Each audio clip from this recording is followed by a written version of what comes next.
السلام علیکم ناظرین کرام، نئی ویڈیو میں آپ کو خوش آمدید کہتے ہیں۔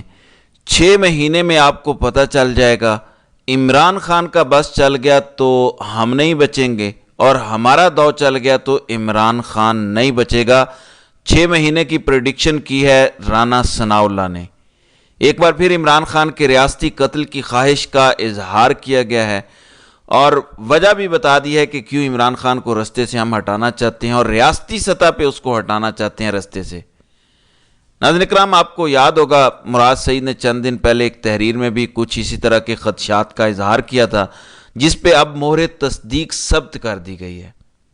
دوسری جانب ایک جج ہیں سردار اعجاز خان، انہوں نے عمران خان کے حوالے سے ملاقاتوں کا کیس سنتے ہوئے جو ریمارکس دی ہیں وہ بڑے دلچسپ ہیں۔ جج صاحب کہتے ہیں کہ سمجھنے سے قاصر ہوں، ایک جیل میں آن لائن ملاقاتیں قانونی اور دوسری میں غیر قانونی کیسے ہیں؟ ہم لوگ بھی یہاں بیٹھ کر ڈرامہ کر رہے ہیں، سب کو پتہ ہے کہ یہ سب کیا ہو رہا ہے، ہم کیوں یہاں بیٹھ کر دکھاوا کر رہے ہیں؟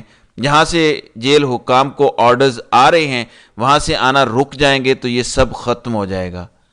ملک میں 200 سینئر سول افسر غیر قانونی حکم ماننے سے انکار کر دیں تو نظام ٹھیک ہو جائے گا۔ جب تک 200-300 ایک نظریے کے لیے قربانی نہیں دیں گے یہ ایسے ہی رہے گا۔ یہ ایک سٹنگ جج کے ریمارکس ہیں کہ 200 سے 300 سرکاری افسران اگر غیر قانونی حکم یعنی نامعلوم افراد کی کالوں پہ یا دھمکیوں پہ عمل کرنے سے انکار کر دیں تو ملک کا نظام ٹھیک ہو جائے گا۔ وہیں کھڑے شیر افضل مروت نے جو رپورٹ ہو رہا ہے یہ کہا کہ اگر 200-300 سرکاری افسران کو عدلیہ جیل میں ڈال دے تب بھی نظام ٹھیک ہو جائے گا۔ ظاہر ہے کہ اس کے بعد جج صاحب کے چراغوں میں روشنی گلی ہو جانی تھی، کیونکہ باتیں سب کر لیتے ہیں، بہت بڑی بڑھ کی بھی مار لیں تو ایک بات تو کر لیتے ہیں، لیکن قانون پر عمل درآمد کروانے کی کسی میں ہمت نہیں ہے۔ ناظرین اکرام، اتنا روتھ لیس مارشل لا لگا ہوا ہے پاکستان میں کہ سارے ججز الٹے لیٹے ہوئے ہیں، بیچارے کچھ چی چاں بھی کر دیتے ہیں لیکن کوئی ایسا آرڈر نہیں دیتے جہاں بڑے صاحب ناراض ہو جائیں۔ اتنا روتھ لیس مارشل لا ہے پاکستان میں، بڑے بڑے مارشل لا لگے ہیں، اتنا روتھ لیس، اتنا اتھارٹیرین، لٹرلی سب کو کرش کرنے والا مارشل لا کبھی بھی نہیں لگا۔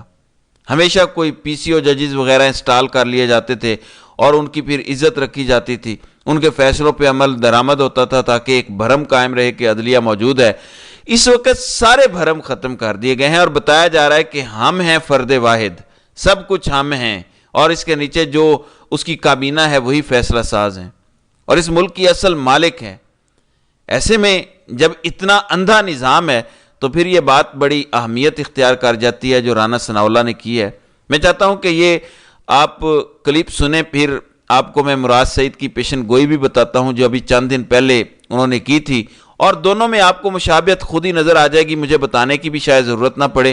یہ ذرا سنیں، بڑی امپورٹنٹ چیز ہے اور میں اس کو ریکارڈ کا حصہ بنانا چاہتا ہوں کہ خدا نہ خواستہ یہ ایسا کچھ اٹیمپٹ کریں عمران خان کی جان پر تو ہمارے پاس اتنے ثبوت موجود ہوں، یہ اپنے ڈیلیٹ بھی کر دیں تو ہماری ویڈیوز کا، ہماری سوشل میڈیا پوسٹ کا یہ حصہ ہوں گے۔ یہ ذرا سنیں۔ آگے آنے والے میرا خیال ہے 6 ماہ میں 1 سال میں فیصلہ ہو جائے گا۔ اب یہ جو قضیہ ہے اب اس سے اور زیادہ دیر ملک برداشت کر ہی نہیں سکتا، تو یا ادھر یا ادھر کوئی نہ کوئی فیصلہ ہو جائے گا۔ وہ کیا ہو سکتا ہے فیصلہ ادھر یا ادھر؟ یہ 6 ماہ بعد، سال بعد بھی آپ یہ کہیں گے کہ میں نے درست کہا ہے؟ نہیں، ادھر یا ادھر سے کیا مراد ہے؟ ادھر کا فیصلہ یہ ہے کہ کوئی ایک فریق نہ رہے، یا ادھر کا فیصلہ ہے کہ کوئی فریق نہ رہے؟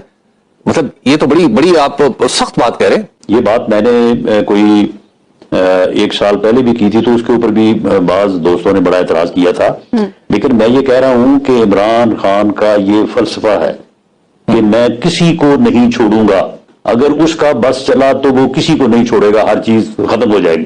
اچھا، اگر باقیوں کا بس چلا تو پھر وہ ختم ہو جائے گا۔ یہ تو اس کا بنیادی تھیسس ہے، اس سے تو اس نے پیچھے رانا صاحب پھر آپ ابھی پولیٹیکل کنسنسس کی بات کر رہے تھے، تو وہ پولیٹیکل کنسنسس کس کے ساتھ؟ اگر بانی پی ٹی آئی نہیں تو پھر پولیٹیکل کنسنسس کس کے ساتھ؟ آپ کس کی بات کر رہے تھے؟ عمران خان کے ہوتے ہوئے کوئی پولیٹیکل کنسنسس نہیں ہو سکے گا، یہ میری بات نوٹ فرما دیں۔ جی 6 مہینے میں آپ کو میری بات کا پتہ چل جائے گا کہ یہ درست ہے، عمران خان کا بس چل گیا تو وہ ہمیں نہیں چھوڑے گا اور پھر اس طرف والوں کا بس چل گیا تو پھر وہ نہیں رہے گا، اور عمران خان کے ہوتے ہوئے پولیٹیکل کنسنسس نہیں ہو سکتا.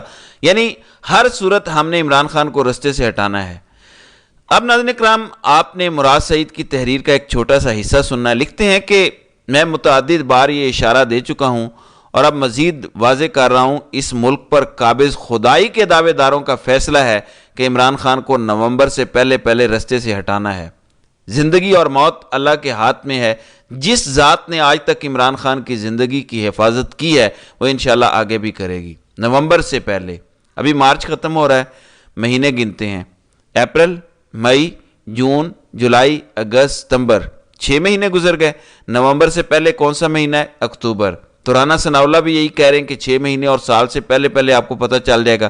اس نے بھی یہی ٹائم لائن دی ہے، اراؤنڈ اکتوبر نومبر عمران خان کی جان لینے کا ارادہ ہے. یہی مراد سعید نے بھی کہا ہے کہ نومبر سے پہلے یہ عمران خان کی جان لینا چاہتے ہیں، یہ فیصلہ ہو گیا ہے.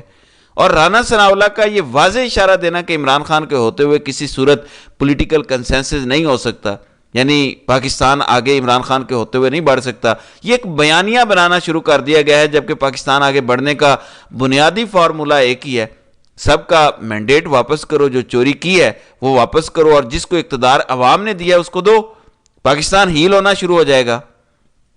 ناظرین کرام، رانا ثناءاللہ نے مزید اس انٹرویو میں اس بات کا بھی اعتراف کیا ہے جو عمران خان نے جیل میں ملاقات کے دوران بات کی تھی میڈیا کے ساتھ. یہ بہت بری طرح پھنس گئے ہیں، اگر یہ بوٹ چھوڑتے ہیں تو یہ کہیں کے نہیں رہیں گے. رانا ثناءاللہ نے بھی اعتراف کیا ہے کہ میں یہ تو نہیں کہوں گا کہ جہاں ہم پھنسے ہیں وہاں سے نکلنا ناممکن ہے، لیکن یہ بہت مشکل ہے جہاں ہم پھنس گئے ہیں، بہت برے پھنسے ہیں. اور اس پھنسنے کی صرف آپ کو ایک نشانی بتا دیتا ہوں. کہا یہ جا رہا ہے کہ IMF کے ساتھ اگلے پروگرام کے لیے جو بات چیت چل رہی ہے اس میں طے ہو رہا ہے کہ جو پیٹرولیم ڈیولپمنٹ لیوی ہے، PDL جسے کہتے ہیں، یہ 100 روپیہ پر لیٹر ہونے جا رہی ہے. 100 روپیہ پر لیٹر صرف PDL آپ سے وصول کرے گا. پیٹرول کی قیمت اپنی جگہ 100 روپے صرف PDL آپ سے وصول کیا جائے گا، سیلز ٹیکس الگ ہوگا. PDL صرف 100 روپے پر لیٹر آپ دے رہے ہیں. یاد رکھیں، عمران خان اپنے دور میں قیمت 150 روپے پر چھوڑ گئے تھے پیٹرول کی، یہ صرف PDL آپ سے 100 روپے وصول کرنے جا رہے ہیں. قیمت کہاں پہ ہوگی یہ آپ خود اندازہ کر لیں. ابھی آپ دیکھیں گے جب امپورٹس کھلیں گی تو روپے کی قدر گرنا شروع ہوگی. IMF کے پروگرام میں کچھ شرائط ہوتی ہیں، اس میں ایک یہ بھی ہوتا ہے کہ یہ نہیں ہوگا کہ آپ اپنی امپورٹس ختم کر دیں گے، آپ اپنے خرچ کم کریں گے اور آپ اپنا ٹیکس بڑھائیں گے. اگر وہ آپ سے کہہ رہے ہیں کہ 5% آپ نے اپنے ٹیکس میں اضافہ کرنا ہے تو آپ یقین کریں کہ لوگوں کا کچومر نکل جائے گا.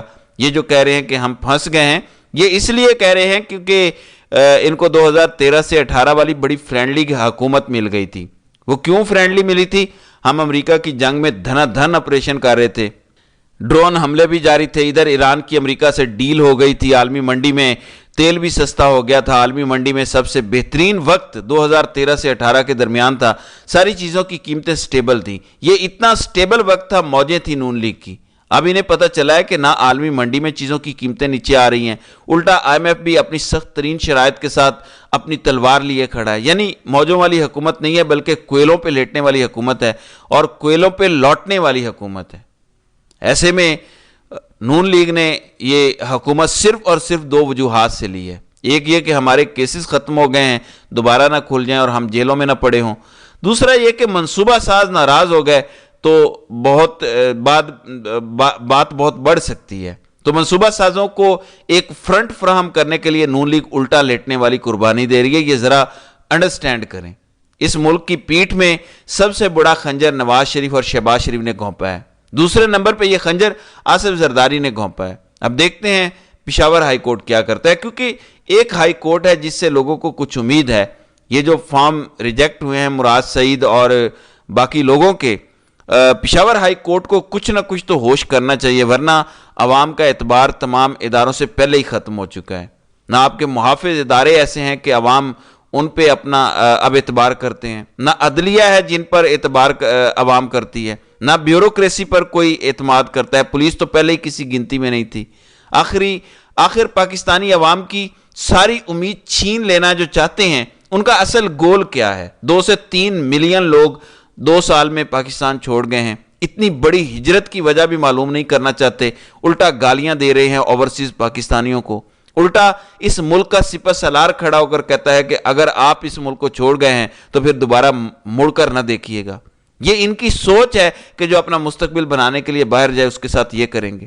جب آپ ادارے تباہ کر دیں، انصاف نہ دیں، تعلیم نہ دیں، صحت نہ دیں اور لوگوں کو کہیں کہ تم قید میں رہو اور باہر گئے تو پھر تمہارا کوئی تعلق نہیں ہے اس ملک سے، یہ ایروگنس والی سوچ ہے۔ اس ٹائم جو پاکستان میں پائی جا رہی ہے، اس سوچ نے پاکستان کو تباہی کے دہانے پر لا کھڑا کیا ہے۔ اس سوچ کو تبدیل کرنا ہے، لوگوں کو یہ بتانا ہے کہ آپ نے آئین اور قانون کے نیچے رہ کر کام کرنا ہے۔ اسے اوپر جائیں گے تو پاکستان صرف تباہی کے راستے پر جائے گا، خوشحالی اور ترقی کے راستے پر نہیں چلے گا۔ یہی وجہ ہے کہ ملک اس وقت برے طریقے سے ایک گرداب میں پھنس گیا ہے اور اس بھنور سے نکلنے کے لیے انصاف پرووائڈ کرنا ضروری ہو چکا ہے۔ تو ناظرین کرام، آپ کی اس ویڈیو کے حوالے سے کیا رائے ہے؟